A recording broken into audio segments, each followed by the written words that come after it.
Hola, buen día. Mi nombre es Yurani Estefany Lozada Figueroa. Soy estudiante de la Universidad de la Amazonia, actualmente en el programa de Ingeniería Agroecológica, cursando el semestre número 2. En esta ocasión vamos a hablar acerca de una de las aplicaciones de Bernoulli, que es el tubo de Venturi. El tubo de Venturi se utiliza para medir la velocidad de flujo de un fluido incomprensible. El efecto Venturi consiste en que un fluido en movimiento dentro de un conducto cerrado disminuye su presión cuando aumenta la velocidad al pasar por una zona de sección menor. Observemos, por ejemplo, un fluido que pasa inicialmente a través de un área de sección transversal, la cual llamaremos A1.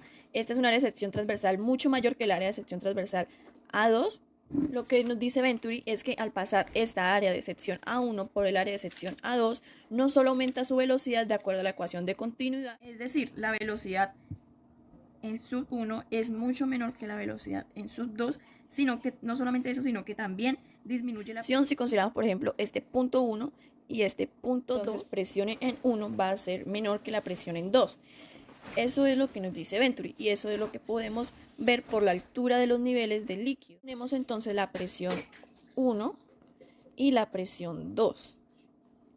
Observemos que el caso del tubo de Venturi se emplea cuando se considera un tubo horizontal, es decir, que la altura o nivel de referencia del líquido es el mismo tanto para el punto 1 como para el punto 2. Y si nosotros trazamos una línea que pase por el centro de la tubería, trazamos la línea. Entonces, es decir, que el nivel del punto 1 es Y sub 1 y el nivel del punto 2 es Y sub 2. Entonces, estos dos puntos son iguales. Y luego de considerar esto, vamos a determinar la velocidad del flujo en el punto 2 o sub 2. Teniendo presente que conocemos la diferencia entre los puntos 1 y 2, entonces decimos que delta de P es igual a la presión sub 1 menos la presión 2. Y para ello hacemos uso de la ecuación de Bernoulli. Recordemos que nos dice que para dos puntos cualesquiera de un fluido ideal que pasa por una tubería, entonces la presión 1 más un medio de la densidad por la velocidad en el punto 1 al cuadrado más la densidad por la gravedad por la altura en 1 es igual a la presión 2 más un medio en la densidad del fluido por la velocidad en el punto 2 al cuadrado más la densidad por la gravedad por el nivel del líquido en el punto. Entonces, como el líquido se encuentra al mismo nivel, ya que la tubería es horizontal, tenemos que Y sub 1 es igual a Y sub 2 porque están a la misma altura, entonces por tanto Y sub 1 va a ser igual a Y y Y sub 2 va a ser igual a Y. La misma altura, luego ese término es semejante, es común, podemos entonces cancelarlo en ambos lados. Puede cancelarlo en ambos lados obtenemos la siguiente expresión, que dice que la presión sub 1 más un medio por la densidad por la velocidad sub 1 al cuadrado es igual a la presión sub 2 más un medio por la densidad por la velocidad de sub 2 al cuadrado.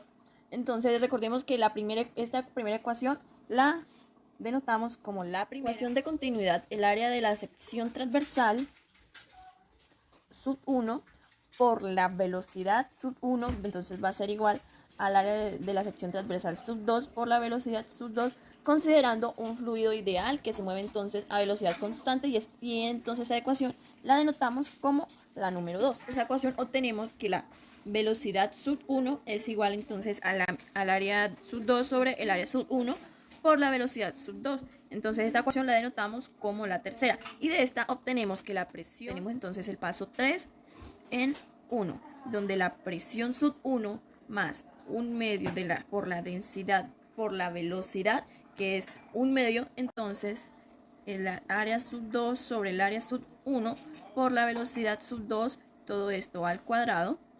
Entonces es igual a la presión de 2 más un medio por la densidad por la velocidad sub 2 al cuadrado. Una obtenida que vamos a denotar como la número 4.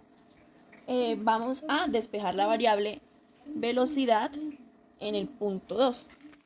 Entonces la velocidad de salida por la sección estrecha de la tubería. Y bueno, hacemos todo el siguiente procedimiento, donde tenemos que lo que hacemos es colocar todos los términos de la velocidad en el punto 2. Y entonces en un solo lado. De ello sacamos entonces factor común de un medio de la densidad por la velocidad en el punto 2. En donde entonces la presión 2.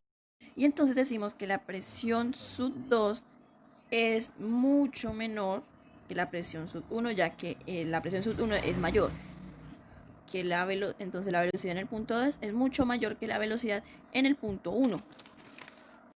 podemos reacomodar esta ecuación multiplicándola todo por -1. Y entonces tenemos que 1/2 de la densidad por la velocidad en el punto 2 a la 2, de 1 menos el área sub 2 a la 2 sobre el área sub 1 a la 2 de igual a la presión sub 1 menos la presión. Bueno, entonces resolvamos primero este término de aquí, la relación.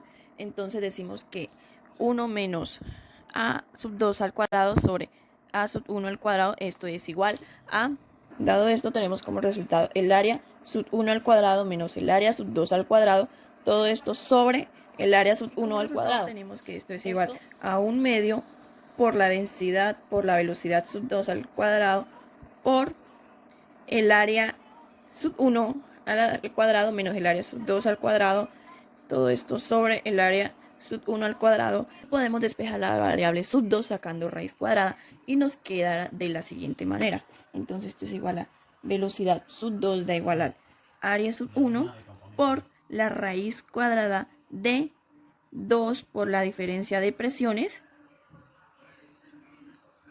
sobre la densidad por diferencia de áreas al cuadrado. De esto tenemos entonces que la velocidad en el punto 2 se puede calcular como el producto del área 1 por la raíz cuadrada de 2 veces la diferencia de presiones sobre la densidad del fluido por la diferencia de los cuadrados de las áreas.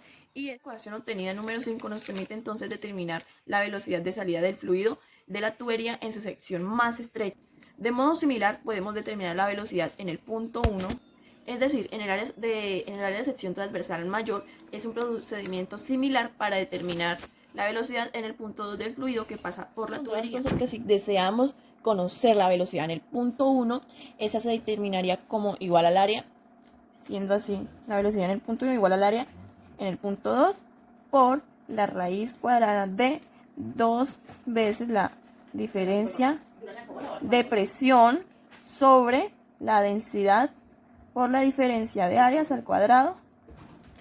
Siendo así, la velocidad en el punto 2 que pasa por la tubería, hemos encontrado que si deseamos conocer la velocidad en el punto 1, entonces se determinaría la velocidad en el punto 1, nos daría igual al área en el punto 2 por 2 veces por la raíz cuadrada, 2 veces por la diferencia de presiones, el punto 1 y en el punto 2, sobre la densidad por la diferencia de las áreas al cuadrado.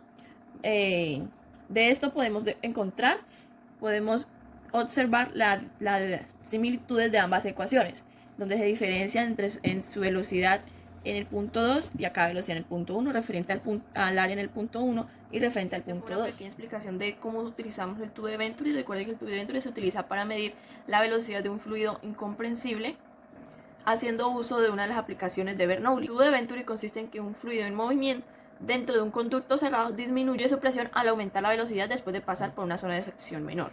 Esto es todo por hoy, espero que haya sido muy claro y hasta la próxima.